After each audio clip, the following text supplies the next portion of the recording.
Bonjour et bienvenue chers internautes. Alors dans ma précédente vidéo, j'ai abordé le thème de l'interprétation de la Bible, notamment par une introduction, une brève introduction. Aujourd'hui on va passer à un cas pratique, un cas concret, et donc je vous propose une démonstration pratique d'interprétation d'un verset choc de la Bible. Alors je vais vous citer le verset choc d'entrée de jeu. Il se trouve dans l'évangile de Luc, chapitre 19, le verset 27, où nous pouvons lire « Au reste, amenez ici mes ennemis, qui n'ont pas voulu que je règne sur eux, et tuez-les en ma présence. » Alors, une question, est-ce que Jésus a prononcé ces paroles? Oui. Est-ce que Jésus a voulu démontrer, enseigner à ses disciples à tuer ses ennemis? Non. Et je vais vous le démontrer de manière très pratique. Alors comme je l'ai dit dans ma précédente vidéo, il faut utiliser des outils logiques, fiables, pour interpréter de manière correcte les Saintes Écritures. Alors, je vais vous présenter quelques outils que j'utilise. Le premier que j'utilise, et notamment et en particulier face à des textes difficiles, c'est l'interlinéaire grec-français.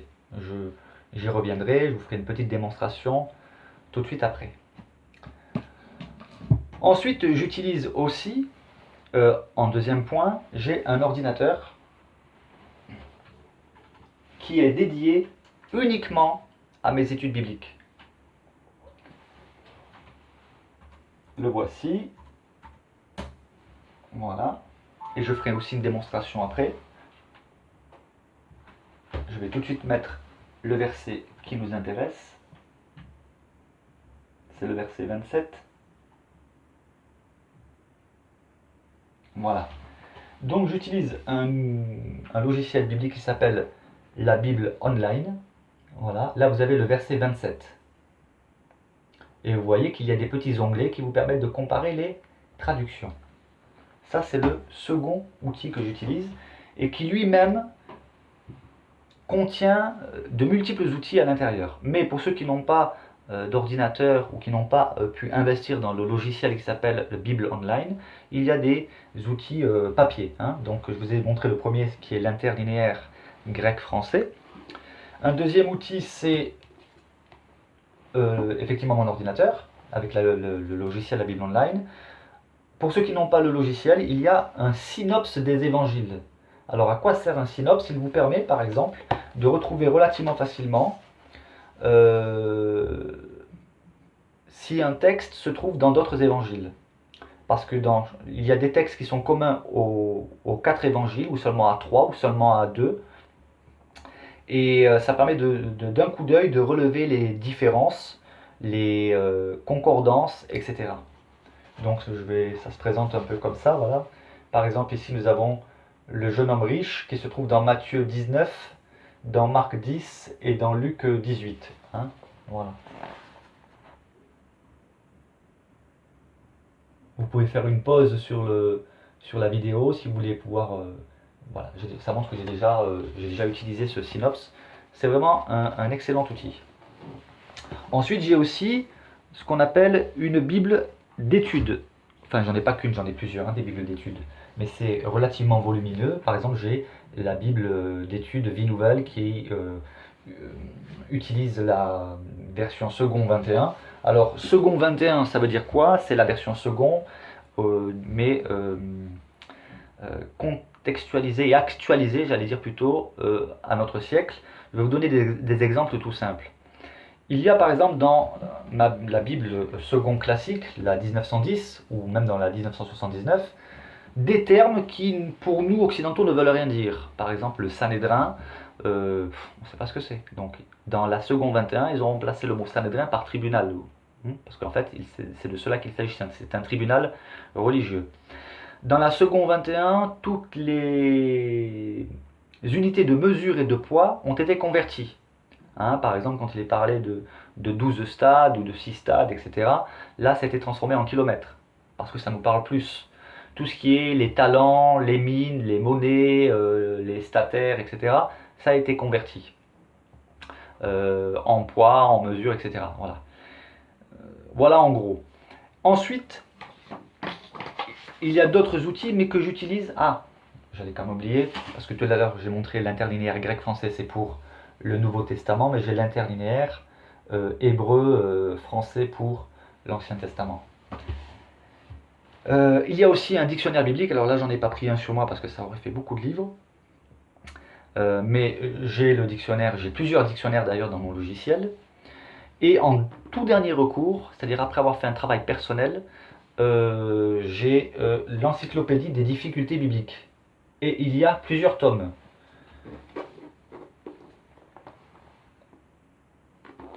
Voilà. Qui coûtent relativement cher, mais ce sont des valeurs sûres. Par contre, je consulte les encyclopédies en dernier recours. Pourquoi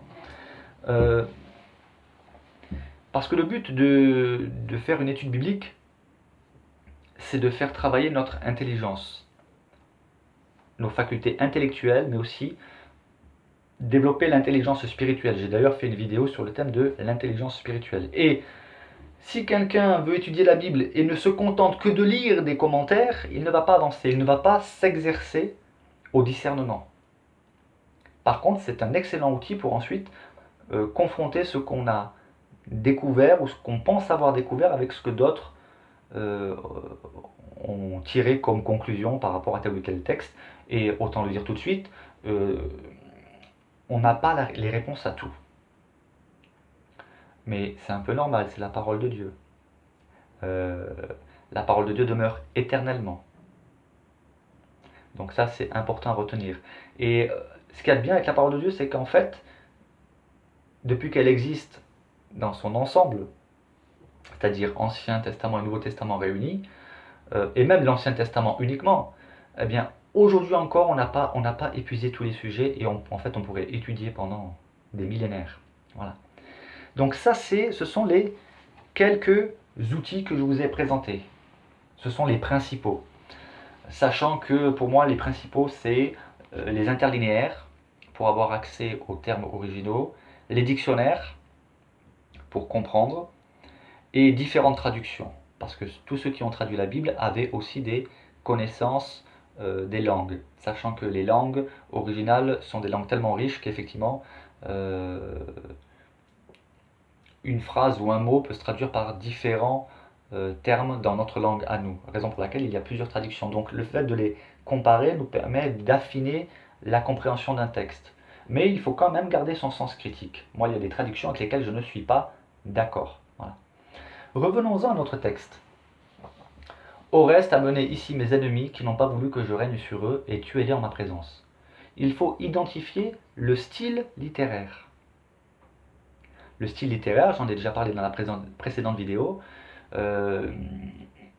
il y a des textes qui sont législatifs, poétiques, prophétiques, des textes qui sont purement doctrinaux, il y a des textes dont le sens contient beaucoup de symbolique, etc. Ici, s'agit-il d'un enseignement à prendre au sens littéral? Pour le savoir, il va falloir que j'identifie le style littéraire de ce texte. De quoi s'agit-il? Alors, pour identifier un style, alors quand c'est les psaumes, on sait que voilà, c'est poétique.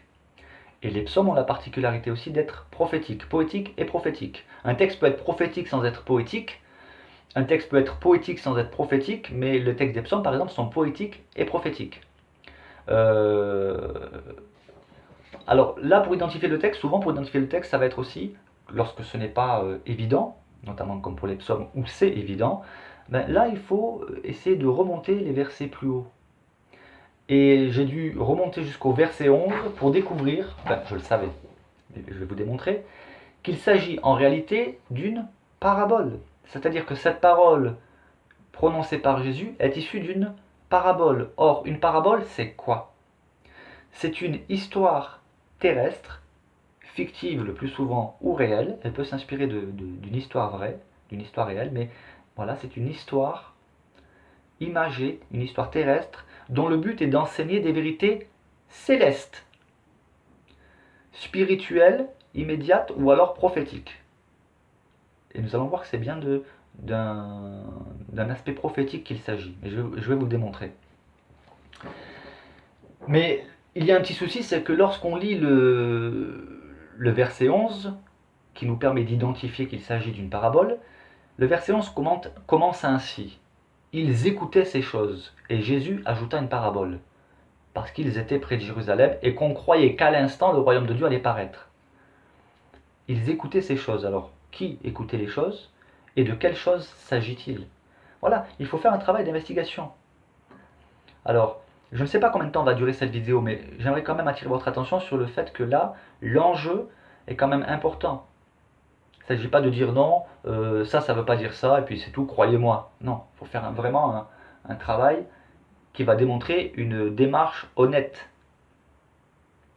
et un travail sérieux, avec des outils sérieux. Donc il faut une démarche sérieuse. Alors, il faut donc remonter jusqu'au verset 1. Et là, je vais vous le lire, parce que c'est important. Luc chapitre 19, le verset 1. Jésus, étant entré dans Jéricho, traversait la ville. Et voici un homme riche, appelé Zachée, chef des publicains. Alors un publicain, c'est un collecteur d'impôts. Il faut savoir qu'ils étaient considérés comme des collabos. Zachée était un juif qui récoltait les impôts pour les Romains, pour les occupants. Donc autant dire qu'il n'était pas aimé, considéré comme collabo, mais en plus de ça, les publicains, les collecteurs d'impôts, étaient riches. Pourquoi? Parce que souvent, ils escroquaient les gens. Ils demandaient plus aux citoyens que ce que les Romains demandaient. Et c'était convenu avec les Romains qu'ils pouvaient se servir. Donc ils prenaient une partie pour eux, donc ils étaient riches. Et donc là, Jésus est entré dans Jéricho, il traversait la ville. Il y avait un homme riche qui s'appelait Zachée, chef des publicains, donc des collecteurs d'impôts. Il était chef, donc il était très riche. Et cet homme qui s'appelait Zachée, nous dit le texte, cherchait à voir qui était Jésus. Il avait certainement entendu parler de Jésus. Mais il ne pouvait y parvenir à cause de la foule. Pourquoi? Le texte nous le dit. Car il était de petite taille. Donc qu'est-ce qu'il a fait, notre Zachée? Il courut en avant et monta sur un sycomore, c'est un arbre, pour le voir. Pour voir qui? Pour voir Jésus. Parce qu'il devait passer par là. Jésus devait passer par là. Donc Zachée est monté sur un arbre. Et lorsque Jésus fut arrivé à cet endroit, il leva les yeux et dit à Zachée, Zachée, hâte-toi de descendre, car il faut que je demeure aujourd'hui dans ta maison. Le Seigneur connaît toutes choses. Zachée ne connaissait pas Jésus, mais Jésus connaissait Zachée et savait ce qui se passait dans la vie de Zachée. Zachée se hâta de descendre, il a obéi à Jésus, et il reçut Jésus avec joie dans sa maison. Voyant tout cela, tous murmuraient. Il y a de quoi murmurer. Jésus a choqué beaucoup de gens. Quoi? Jésus, le Fils de Dieu? Lui qui dit être le Fils de Dieu? Pour d'autres, c'était un grand prophète, mais bref, un grand prophète qui va dans la maison d'un collecteur d'impôts. Il y a de quoi murmurer, mais qu'est-ce que c'est que ce prophète? Pour ceux qui pensaient qu'il était un prophète. Alors pour ceux qui avaient reçu les paroles de Jésus, où il affirmait être le Christ, le Messie, c'est encore plus choquant. C'est injuste. Qu'est-ce qu'il va faire dans la maison d'un collabo? Jésus lui dit, ah voilà. Donc tous murmuraient et disaient, il est allé loger chez un homme pécheur. Ah bah oui, parce qu'eux, ils n'étaient pas pécheurs. Eux, c'était des gens bien, mais Zachée, c'était un pécheur. Effectivement, le péché, il y a des péchés dans la vie de plusieurs, dont moi, autrefois, parce que j'étais un voleur, un menteur, bref, prison, etc. Les péchés sont évidents. Mais aux yeux de Dieu, Dieu voit les profondeurs du cœur, il voit des péchés que les autres ne voient pas. Bref, eux pensaient qu'ils n'étaient pas des pécheurs. Et ils jugent Jésus et ils jugent Zachée. Il est allé loger chez un homme pécheur. Ils étaient donc mécontents. Le contexte est important d'ailleurs. Mais Zachée, se tenant devant le Seigneur, il a entendu ce qui se disait. Dit à Jésus, voici Seigneur, je donne aux pauvres la moitié de mes biens. Et si j'ai fait tort de quelque chose à quelqu'un, je lui rends le quadruple. Jésus lui dit, le salut est entré aujourd'hui dans cette maison, parce que celui-ci est aussi un fils d'Abraham. Alors là, il y aurait toute une prédication à faire là-dessus. Qu'est-ce que Jésus veut dire par un fils d'Abraham? Abraham fut justifié par la foi. Les œuvres qu'a accomplies Zachée ne sont pas des œuvres pour acheter la place au paradis. Le salut n'est pas entré dans la maison de Zachée à cause du bien qu'il a fait. Ce n'est pas parce qu'il a donné la moitié de ses biens aux pauvres, ni qu'il ait remboursé au quadruple ce qu'il avait escroqué, c'est pas ça qui fait qu'il est sauvé. Mais ses actions démontrent une foi intérieure, cette foi en Jésus. bien qu'il ne connaissait pas encore Jésus, il l'avait pas encore rencontré, mais il avait soif de rencontrer Jésus et cela avait eu un impact dans sa vie. Donc la foi était née et la foi produit des œuvres.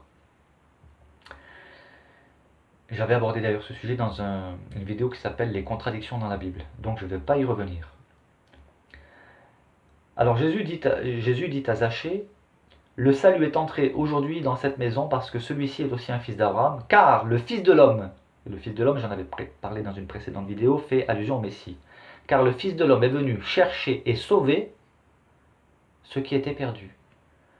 Il est venu sauver. Ah, c'est vrai que Jésus signifie Dieu sauve. Il est venu sauver quoi? Ceux qui étaient perdus. Et qui sont ceux qui sont perdus? Ceux qui se reconnaissent perdus.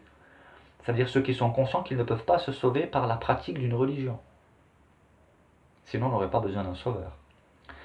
Et c'est là qu'arrive le verset 11. Ils écoutaient ces choses, l'entourage. Et Jésus ajouta une parabole. Parce qu'il était près, alors voilà pourquoi Jésus ajoute une parabole, parce qu'il était près de Jérusalem et qu'on croyait qu'à l'instant le royaume de Dieu allait paraître. Il faut savoir que le peuple juif de l'époque attendait la venue glorieuse du Messie, où il instaurerait sa puissance sur terre et régnerait à Jérusalem et dans tout Israël. Ils avaient pensé à un royaume terrestre. Or, ils ont oublié les prophéties messianiques qui parlent du Christ souffrant. Eux, ils avaient identifié les prophéties qui parlent du Messie glorieux, mais pas celles qui identifient le Messie souffrant. Et comme ils pensaient que Jésus allait être couronné roi d'Israël, Jésus leur adresse une parabole. C'est le but, une parabole. Et Jésus raconte, un homme de haute naissance. N'oubliez pas, gardez à l'esprit qu'une parabole, c'est une histoire terrestre qui a un sens céleste. Un homme de haute naissance. Qui est cet homme de haute naissance? Quand on connaît la Bible dans son ensemble, on sait que c'est Jésus. Personne n'est né comme Jésus. Certes, il est né dans une étable, mais c'est le roi qui est venu parmi nous. Un homme de haute naissance s'en alla dans un pays lointain pour se faire investir de l'autorité royale et revenir ensuite. Jésus a été crucifié comme roi des Juifs. Il avait l'autorité royale, mais cette autorité, il va la manifester, elle sera pleinement visible et manifestée lors de sa seconde venue, le Messie glorieux. Cependant, il était quand même roi. Il était roi crucifié. Mais un homme de haute naissance s'en alla dans un pays lointain. La Bible nous dit que Jésus a quitté son poste glorieux, sa position glorieuse, pour venir parmi nous. Il est allé dans un pays lointain, il vient du ciel, Jésus. Il est venu parmi nous. Et revenir ensuite, c'est-à-dire qu'il annonçait déjà qu'il retournerait de là où il vient. Donc sa résurrection et son ascension. Il appela 10 de ses serviteurs. Il ne faut pas se focaliser sur le chiffre 10, c'est un nombre rond, facile à retenir, c'est surtout pour cela qu'il a été choisi. Il leur donna 10 mines. Alors c'est pareil, une mine c'est quoi? Ça ne veut rien dire pour nous une mine, en fait c'est de la monnaie. C'est une pièce de monnaie, notamment une pièce d'or. Il leur donna 10 mines et leur dit, faites-les valoir jusqu'à ce que je revienne. Donc il s'agit là d'un encouragement à travailler pour Dieu. Cette parabole nous parle de la venue de Jésus parmi nous et de son départ. Mais quand il est venu parmi nous, il a fait des dons. Et il continue de faire des dons à ceux qui se tournent vers lui.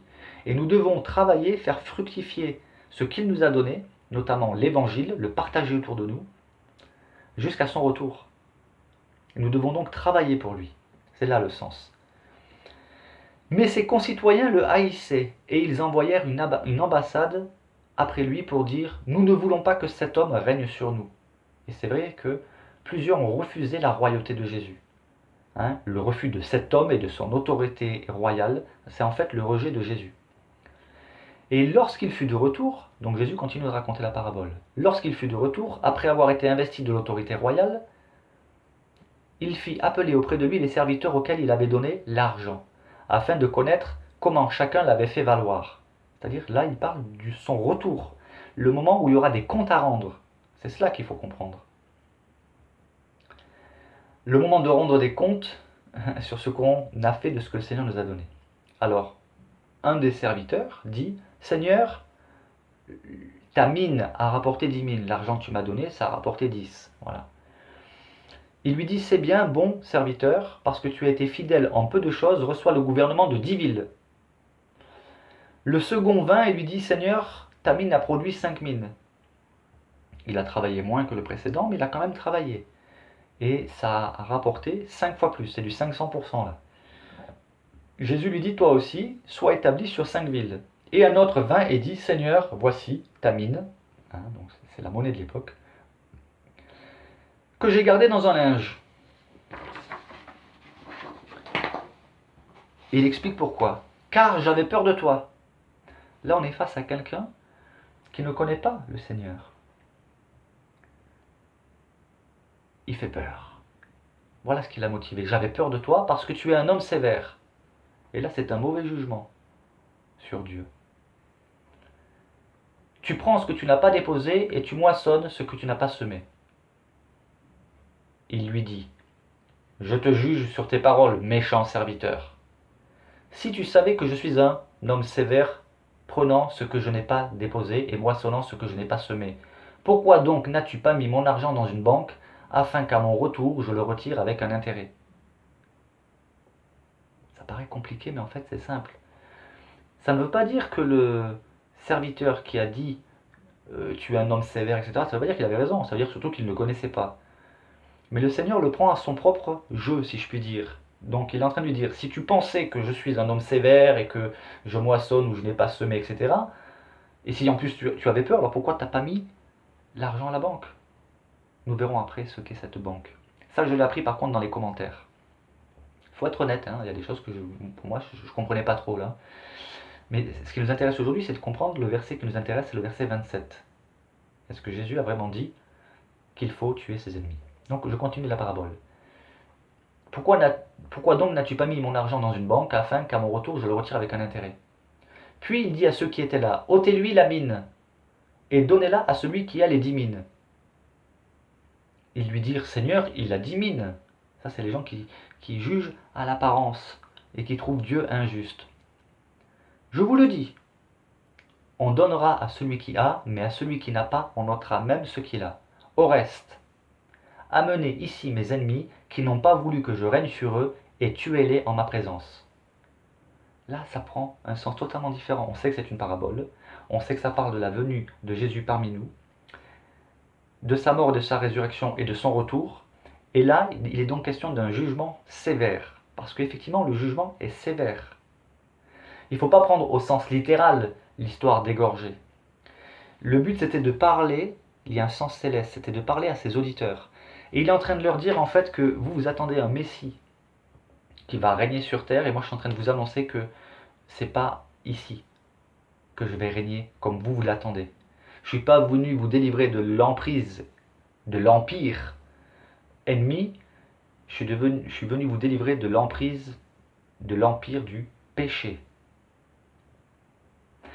Donc, le roi est venu parmi nous, il nous a confié à chacun, il confie à chacun un don, notamment cet évangile, plus des dons aussi qu'il nous donne chacun particulièrement, et nous devons travailler pour le Seigneur. Et cette histoire nous parle qu'il y a un moment donné, un moment précis, où il sera temps de rendre compte de ce que nous avons fait de notre vie, de rendre compte de ce que nous avons fait pour Dieu ou pas. Et cela nous annonce aussi qu'il y a un jugement. Jésus a parlé d'un endroit où il y aura des pleurs et des grincements de dents. Il faut connaître l'ensemble des évangiles, l'ensemble du Nouveau Testament et l'ensemble de la Bible pour comprendre qu'il y a un jour prévu. Dans l'Ancien Testament, il est parlé du jour de l'Éternel. Dans le Nouveau Testament, il est parlé aussi du jour du Seigneur. Donc c'est là le contexte. Donc, amenez ici mes ennemis qui n'ont pas voulu que je règne sur eux et tuez-les en ma présence. Il s'agit bien ici d'un jugement final et non d'un enseignement qui encourage les chrétiens à tuer. Pourquoi? Parce que partout, dans tous les enseignements, dans son comportement, Jésus a manifesté l'amour du prochain et même l'amour des ennemis. Et même quand il a été sévère envers eux, c'était pour les interpeller. Mais Jésus n'a tué personne et n'a ordonné à personne de tuer en son nom. Il faut interpréter les textes dans leur contexte. Direct, plus large, donc direct c'est ce que je viens de démontrer, hein, le chapitre général. Plus large, ça va être le livre en entier, le livre de l'Évangile, et général, ça va être l'ensemble. L'ensemble, soit du Nouveau Testament, soit carrément de toute la Bible, parce que la Bible est christocentrique. C'est seulement après avoir fait ce travail de réflexion personnelle que j'ai comparé ma conclusion, ma méditation personnelle, à ce que disaient les commentaires dans la Bible online. Et effectivement, ils disent tous unanimement la même chose. Ils ont tous compris la même chose. Ils sont même allés beaucoup plus loin, ils ont interprété d'autres choses sur lesquelles moi je suis passé, parce que ce qui m'intéressait, c'était de découvrir quel était le sens de cette parole que certains utilisent à mauvais escient. Ensuite, une fois qu'on a médité le texte, il faut faire ce qu'on appelle la synthèse et l'analyse personnelle en tenant compte de notre méditation personnelle, pour ensuite les comparer aux commentaires. Alors, j'ai relevé 2 points que j'ai appris dans les commentaires, hein. Notamment la parabole de l'homme de haute naissance, hein, avait à cette époque un parallèle historique. En effet, et ça c'est dans le commentaire que je l'apprends, je cite, Archélaüs avait été choisi par Hérode pour lui succéder, mais les Juifs n'avaient pas voulu de ce roi. Donc Archélaüs se rendit à Rome pour se faire confirmer dans sa royauté, puis il revint et récompensa ses amis et fit périr ses opposants. Donc on peut comprendre que la parabole de Jésus pouvait être facilement compréhensible parce que les Juifs avaient vécu cet épisode d'un roi qui avait été refusé, mais lui par contre il avait été refusé, j'allais dire pour des raisons valables, hein. Mais il est allé à Rome, il s'est fait investir de la royauté, quand il est revenu il a récompensé ses amis et puis il a puni ses ennemis. Jésus a utilisé cette histoire parce qu'il savait que ça parlerait, mais il a voulu apporter un sens spirituel. Et autre chose que j'ai appris dans les commentaires, que j'ai trouvé pertinent, la banque.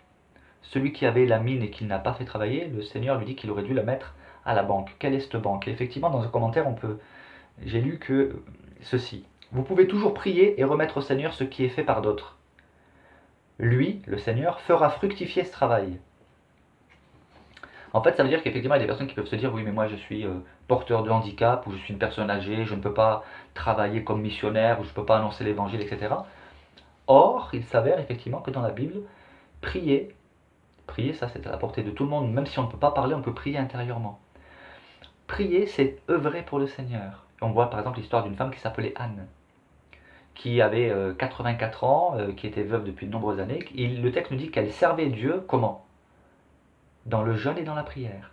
Donc voilà, ça c'est ce que j'ai retenu. Donc conclusion au final, Jésus n'a pas enseigné à ses disciples d'aller tuer ses ennemis. D'ailleurs on le voit, lorsque Pierre a voulu prendre la défense de Jésus dans le jardin de Gethsémanée, il a quand même coupé l'oreille d'un soldat. Et Jésus lui a dit, Pierre, range ton épée, car ceux qui utilisent l'épée périront par l'épée. Jésus ne se contredit pas. C'est nous qui voyons les contradictions là où il n'y en a pas. Et il y a des contradictions apparentes, ou des difficultés bibliques, j'en ai déjà parlé dans la vidéo qui traite des contradictions bibliques, mais c'est très grave, très très grave aux yeux du Seigneur, d'utiliser sa sainte parole pour lui faire dire ce qu'elle ne dit pas.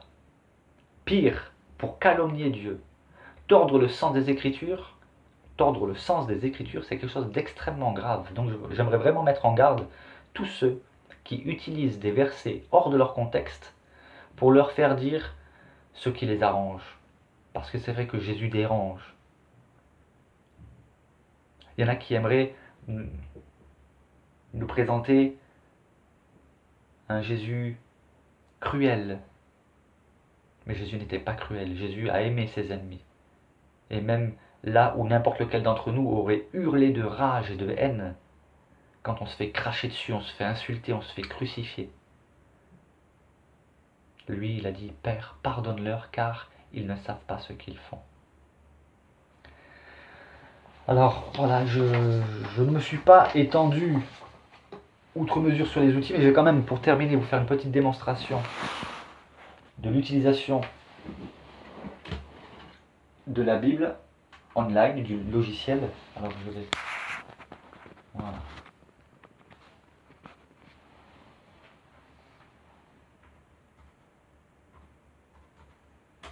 Juste pour terminer, ça sera ma conclusion. J'espère que vous voyez.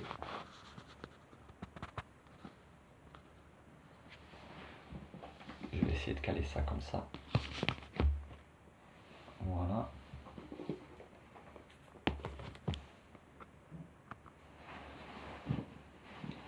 Alors voilà un exemple de ce qu'on peut faire.